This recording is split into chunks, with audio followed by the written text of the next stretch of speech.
Morning, જય શ્રી કૃષ્ણ, જય સ્વામિનારાયણ, જય યોગેશ્વર અને જય સચ્ચિદાનંદ. આજના નવા વ્લોગમાં તમારું સ્વાગત છે. આજે છે શ્રાવણ વદ 9 અને આજે છે 28 ઓગસ્ટ અને બુધવાર છે. અને કાલે છે ને અજા એકાદશી છે. જેને રહેવાનું હોય ને એ ભૂલા વગર રહી જાજો, ભૂલાય નહીં.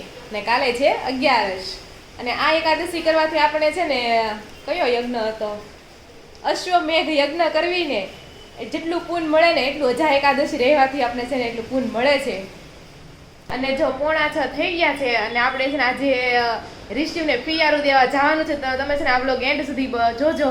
અને હમણાં 7 વાગે જ અમે જવાના છે અને બધી તૈયારી થઈ ગઈ છે. હમણાં તમને બતાવું કે અમે પિયારામાં હું લીધું છે. અને અહીંયા જો પપ્પા બેસી ગયા છે. જય શ્રી કૃષ્ણ. જય શ્રી કૃષ્ણ. હું એમ કહું છું કે આ યજ્ઞ થાય તો કેટલું પૂન મળે કાલના 11 નું? કાલ અજા એકાદશી છે કે નહીં? ધારો કે આપણે અશ્વમેઘ યજ્ઞ કરવી, હવે કેમ કરાતો આપણે ખબર નથી. પેલા સમયમાં કરતા અશ્વમેઘ યજ્ઞ. એટલે ઈ એને એમ કહેવાનું છે કે તમે જમતી વખતે તમે છે ને પ્રાણાયામ, વાયુયામ, ઉદાનયમ, અપાનયમ 4 વસ્તુ બોલીને તમે ખાવ ને એટલે કે જે આખી પૃથ્વીને આપણે હીરા જડેલી હોય ને, હીરા જડીને આપણે કેમ હીરા જડી દે એટલું પુણ્ય તમને મળે. આ ખાવાટાના છે ને આ 4 શ્લોક કાયમિક માટે બોલવાના એટલે મોટો યજ્ઞ છે ને આપણી અંદર થાય, મોટો યજ્ઞ. પપ્પા આવું બધું કહે છે પણ બધું ઉપરથી જાય છે, કારણ કે પપ્પા બધું વાંચેલું હોય એટલે એને ખ્યાલ હોય. આપણે હજી ખબર ન હોય. તમે કીધું છે તો હું માની લઉં છું. આપણે માની લેવું નહીં, ગીતામાં લખેલું જ છે, ગીતામાં લખ્યું છે. હા તો મેં એમ જ કીધું, મને કે અશ્વમેઘ યજ્ઞ પેલા સમયમાં કરતા, હવે તો કોને ખબર કેવી રીતના હોય. એમ રાજા એ બધા કરતા એમ યજ્ઞ બહાર કરી આપણે ભૂખ લાગી હોય, બરાબર, બહુ ભૂખ લાગી હોય એટલે આપણી અંદર જીવ જંતુ હોય કે નહીં, એટલે આપણે જે હવન કરીને મોટો હવન ઈ થાય. એટલે કે જમતી વખતે 4 શ્લોક બોલવાના, પ્રાણાયામ, વાયુયામ, ઉદાનયમ, અપાનયમ 4 શ્લોક બોલીને તમે જમો ને એટલે મોટો હવન એટલું પૂન તમને મળે. હા તો જો આવું બધું છે. અને આ બાજુ મમ્મી છે ને ઢેફલા પેક કરે છે, કારણ કે હવે આપણે પાછું 8મ થઈ ગઈ છે, 8મ નોમ થઈ ગઈ છે ને આપણે જઈએ છીએ ઘરે. તો મમ્મી એ જો ઢેફલા પેક કરી દે છે, 8મના બનાવેલા હોય એ બધા છે, બરાબર ને મમ્મી? અને જો એવું બધું છે ને આપણે ઠેલા પેક થઈ ગયા છે.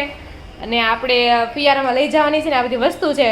અને મમ્મી ફ્રી થાય ને એટલે બધી વસ્તુ તમને બતાવું કે મેં હું લીધું છે. આપણે રિસીવર તો ત્યાં લીધું છે. હા હું લીધું છે પણ મને તો બતાવજો, હું રિસીવ ની ફઈ છું, હું બતાવીશ. પણ તે લીધું મારે તો જોવું પછી તમે જોઈ લેજો ને. પણ પેલા હું બતાવી દઉં પેલા વ્યવસ્થિત પછી. તો જો 6 વાગી ગયા છે અને રોનક આવે ને એટલે મારે પિયારું લઈને સોનલના ઘરે જવાનું છે. તમે પિયારામાં હું લીધું છે એ તમને બતાવું. ચાલો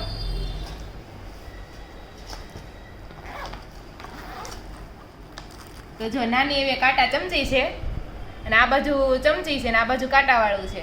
આ લાકડાનું છે. અને એક આવડિયા ચમચી છે નાની એવી, આ પણ લાકડાની છે. અને આ છે ને દાંતીઓ છે, ચોરસ દાંતીઓ છે. આ 2 દાંતે લીધા હતા અમે, ગોળ લીધો હતો અને ચોરસ લીધો હતો. છોકરી આવે ને તમે તો ગોળ દાંતીઓ આપશ અને છોકરો આવે ને તો ચોરસ દાંતીઓ આપે. એટલે આપણે ચોરસ મળે છે ક્રિશિવને. રિસીવ જ બોલી પણ સ્પીડમાં લાગે કા? હા અને તમને એમ લાગ્યું રિસીવ જ છે. અને આ છે ને આપણે એક ભાણું લીધું છે, આખી ચાંદીની બધી વસ્તુ છે.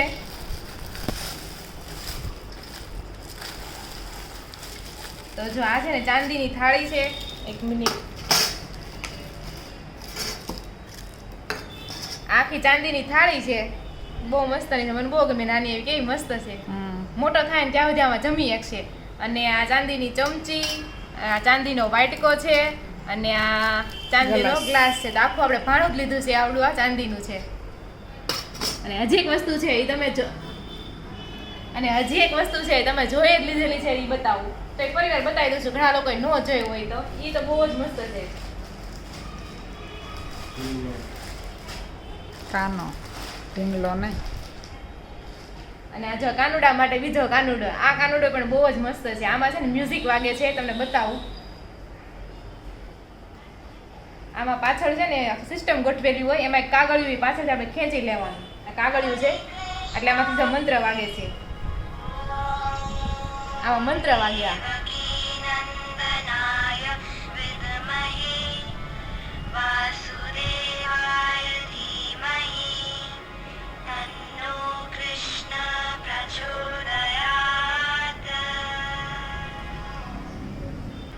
એમાં આમાં છે ને 2 થી 3 શ્લોક વાગે છે.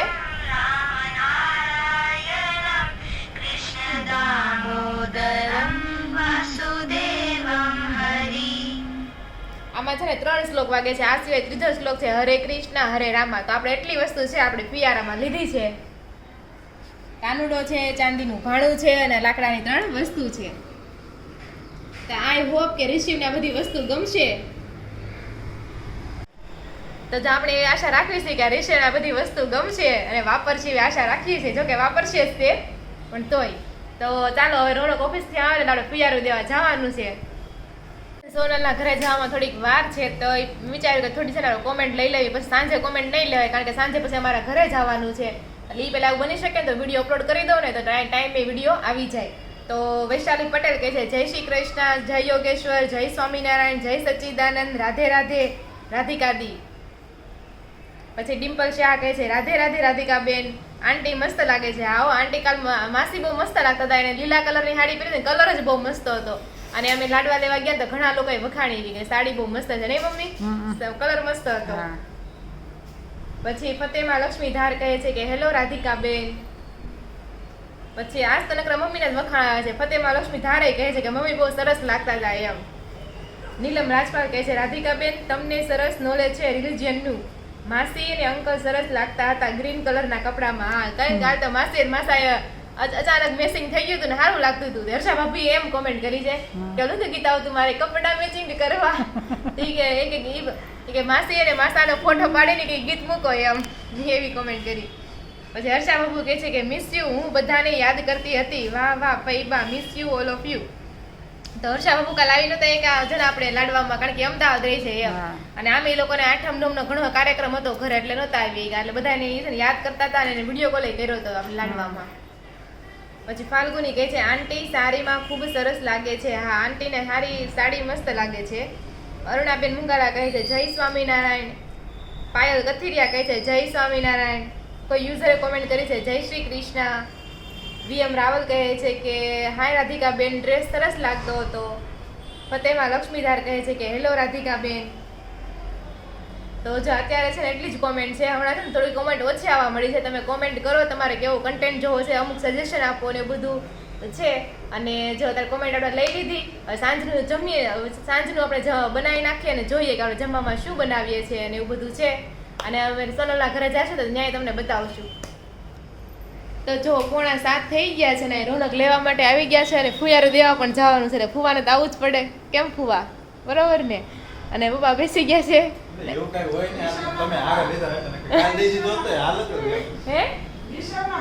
હા, રિસીવના ફુવા જ ને હવે તો. ને એવું બધું છે ને જાય. મમ્મી છે ને શાક લઈને પણ આવી ગયા છે. શાકમાં શું લાવ્યા છો મમ્મી તમે? વરસાદ હમણાં બહુ છે, બધે પાણી હતું ને ભરાઈ જશે. વડોદરામાં પાણી આવી જશે. તો હું બનાવું છે સાંજે? હા, તો બસ તે આવશે તુરિયાનું શાક ને ભાખરી. તો ચાલો મેનુ પણ સાંજનું નક્કી થઈ ગયું છે. આપણે તુરિયાનું શાક અને ભાખરી બનાવવાની છે. પપ્પાને આપણે તળેલી રોટલી આપી દેવું, એને ચા બનાવી દેવું ને આપણે બે મિક્સ ખાઈ લેવું. તો એવું છે ને પછી આપણે જમીને સોનલના ઘરે આપણે જશું. તો જો અત્યારે 7:30 વાગી ગયા છે ને જમવા માટે બેસી ગયા છે. અને જમવામાં છે જો તળેલી રોટલી અને ચા દૂધ છે. અને અહીંયા તો ચોળીને ખાય છે ને તુરિયાનું શાક છે. અને મમ્મી પણ ચોળીને ખાશે અને પપ્પાને મારી જેમ છે ચા ના રસિયા બધા. અને જે મમ્મી બેસી ગયા છે ને રોનક પણ બેસી ગયા છે. અને સંદીપ ને રોહિત તો છે ને એના દોસ્તારના મેરેજ છે ને ફ્રેન્ડના મેરેજ ત્યાં ગયા છે, એટલે એ લોકોને આજે જમવાનું નથી. હવે આપણે જમીને વરસાદ ન આવતો હોય ને તો આપણે પિયારું દેવા માટે નીકળી જવાનું છે. તો ચાલો અત્યારે આપણે જમી લઈએ. તો જો સવાર થઈ ગયા છે ને આપણે હવે અહીંથી ઘરેથી નીકળીએ, મમ્મી પપ્પાને જય શ્રી કૃષ્ણ કહી દેવી અને પછી આપણે જવાનું છે સોનલના ઘરે ફુયારું દેવા માટે જવાનું છે. હું પિયારું બોલું છું, મમ્મી કે પિયારું ના આવે ફુયારું આવે એમ. તો હાલો મમ્મી એમ જાય છે જય શ્રી કૃષ્ણ. હા, જય શ્રી કૃષ્ણ પપ્પા. બસ આવજો, ઘર આગું છે તમે આવતા નથી. છેલ્લે ક્યારે આવ્યા હતા ખબર છે તમને? ક્યારે? ઘણું થઈ ગયું તો વાત છે. હા, જો ઉતાણી આવ્યા કાંઈ નહીં દર રેનકોટ પહેરી નવાઈ દિવસે પણ સાંજે તમારે છે ને 5 વાગે ને 6 વાગે આવી જાય, ત્યાં જમી લેવાનું, વેલા નીકળી જવાનું, સમજાણું? એમ કરાય તમારે. હા, પણ આ ફોર વ્હીલ લઈને જ જવાનું ને બધાને લઈને આવો એમ બધાયનું નક્કી ન હોય તો અમે એમાં સંદીપભાઈને કીધું ને કે હા. બધા જમવા કે પણ એવું તો એવું થાય કે જ્યારે જમવાનું જ છે. એ તો એમ જ થાય પછી તો હું આઘું હોય એટલે એમ જ અમે થાય આ છે ને બધા સાંજે જમીન પછી આવીશું ના રે ના પણ જમાય તો વાંધો જ પણ તમને નહીં, વારે? એમને બધા જમીન આવીશું. હા તો કાંઈ નહીં સારું હાલો તમે જાવી જય શ્રી કૃષ્ણ જય શ્રી કૃષ્ણ. સારું હાલો આપણે નીકળી જાવીએ ત્યારે ચાલો ચાલો. હા. તો જો આપણે ઋષિવની ઘરે નહીં પણ સોનલના ઘરે આપણે આવી ગયા છે હવે. અને ઋષિવને ફુયારું દેવા માટે પણ જો ઋષિવ તો હૂતો છે હવે અત્યારે એવું છે રિસીવ કે તમે મને ગમે અત્યારે આપો, મારે કાંઈ જરૂર જ નથી, મારી ઊંઘ છે ને એ ઇમ્પોર્ટન્ટ છે એમ એવું કે છે ઋષિવ તું હે ઋષિવ આવી મેં એને છે ને બધા એમ કે ડોક્ટર એમ કે તમે પગે આમ આમ મારવા ને એટલે કે જાગી જાય. મેં 3 વાર માર્યું તોય જાગતો નતો, તો આ બધા કે તમે મારવાનું વિચારતી તો ક્યાં સાચી વાત જ છે વાગે ને એમ થોડું મરાય એમ કઈ એ ભલે હું તો જાગ્યો કા નહીં. ડોક્ટર એમ કે તમારે 2 કલાકે આમ આમ કરીને જગાડી દેવાનો અને ખવડાવવાનો. છે જા નેત્ર આવી ગયો તો શું કર્યું નેત્ર આ ઋષિવ ક્યારે જાગશે હવે એટલે તને ખબર હોય તેથી નથી કહેતો 5 વાગે જાગવાનો ટાઈમ થઈ ગયો છે એમ ફોટા પડાઈ ગયા ત્યારે લે હું ત્યારે જાગે એમ નેત્રો ને ઊંઘી જાય પછી જાગે. એવું કરી એવું થાય છે એ નેત્ર એવું થાય છે બે મહિનાનો થાય ને પછી વેળ આવશે. જાગશે ને સાંજે જાગશે. પછી તો રમાડવાનો જ છે પછી તો એમાં એવું છે જે નાનો છે ને એટલે આપણે આમ પકડવામાં એમ બધી રીતના થાય. કેવરાવે, પછી જો હા. મારી જવાના તો જ્યારે હાથે હારા ને હા. હળદર વાળા છે હમ ડાયરેક્ટ નહીં, મેં પાવ શેક્યા હતા.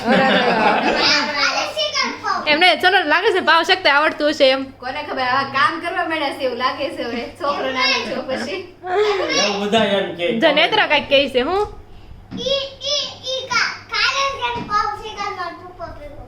બસ ને એન પપ્પા ભેગું મેં કાંઈ પાવ શેક્યા. એવું તો હવે તો નેત્ર કહે છે તો સાચું કહેવાય કે બચ્ચે મન કે સચ્ચે તો સાચું હશે હો નેત્ર ઉનકે સચ્ચે કુછ ભી. कुछ भी कहीं नहीं ખાલી મહેમાન હતા કાંઈ થોડુંક આપણે એની પાસે કામ કરાવે अरे अरे अरे। મહેમાન કહેવાય આપણે એમને એમને સંદીપ ફુવા થોડા વિડીયો મહેમાન જોવા તો એમ કે આ તો કહેવાય. મહેમાન પણ કામ કરે. મહેમાન કહેવાય અમે? અમે મહેમાન કહેવાય એમ? હે? હા કે ના કહેશો નેત્ર આ કહેવાય મહેમાન તો જો એવું છે તો ચાલો આપણે ઘરે જવાનું છે તો ઘરે જાવી ક્યાં ઘરે જાવ? હવે ઘરે જવાનું છે ને હવે આ સગાડો પછી કાંઈક દૂધ બૂધ પીને જાવ, શાંતિ ગણ કરે છે કે નહીં? એ શાંતિ ગણત કરશે તું જ કહેશે 6 મહિના પછી કામમાં આવશે એમ 6 તો મહિના પછી તો ન આવે. દૂધ બનાવીને અત્યારે એમાં પાવું હા, નાખીને પાય એ થાય આપી. કે. અને અત્યારે છે ને એક બહુ ટ્રેન્ડિંગમાં ઈ આવ્યું છે. મારે એક ઇન્સ્ટાગ્રામમાં એક મેસેજ આવ્યો હતો. હા ચમનપ્રાશ નીકળ્યું છે. હા. હા સુવર્ણપ્રાશ. આ સુવર્ણપ્રાશન કેવું કાંઈક છે. હા ઈ બહુ મોંઘું આવે. એટલે એવી 1300 ડબ્બી રૂપિયાની ડબ્બી આવે છે 1700 ની, ચાંદીની 1300 ની કે 1500 ની ચાંદીની આવે. ચાંદીનું આવે ચાંદીની સળી જેવું હોય એનાથી આપણે ખવડાવીએ એનાથી યાદશક્તિ મને વધારે એક મારા ફોલોવર્સ હતા ને એને મોકલ્યું કે આ ડબ્બી લઈ આવજો કે નાના બેબીને દેજો. તો ડોક્ટરે એમ કીધું કે 6 મહિના લગી માના દૂધ સિવાય કાંઈ નહીં દેવાનું. હા એ તેમાં ડોક્ટરને તો આપણે પૂછીને ચમનપ્રાશ દેવું જોઈએ કે ન દેવું નો જોઈએ? દેવાય ડોક્ટર કહે ઈ સાચું એટલે અને ઈ ડોક્ટર ચમનપ્રાશ વાળા ડોક્ટર એમ કહે છે કે 0 થી માંડીને 6 ગમે એવડું વરસનું બાળક હોય એને આપી શકો એમ. પણ તો આપણે 6 મહિના ખમી જાય પછી પીવડાવો તો વાંધો ન આવે એમ એટલે હીરવા છે ને એને હતન પાય છે ગોપ. છે. એટલે ઈ એને મને ડબ્બી બતાવી ચાંદીની સળીથી જ પાવાની એમ. એને ચાંદીની ડબ્બી ત્યાં મોકલી અને આ ડબ્બી કાચ જેવી હતી. કાચ જેવી. પણ ડબ્બી તો હરખી જાતે પણ પાવાનું ચાંદીથી હા. પાવાનું ધારો કે ચમચી છે આવડે ચમચી તો ચમચી ચાંદીની વસ્તુથી પીવડાવવાનું ખવડાવવાનું એમ કહે છે પીવડાવો તો હાથ ઊંચા કર્યા છે. કે હું રેડી થઈ ગયો એમ કાંઈ નહીં, સાંજે ખાઈ શકીએ ને. હા તો જો એવું છે તો કાંઈ નહીં ચાલો આપણે હવે ઘરે જઈશું રિસીવ થઈને એમને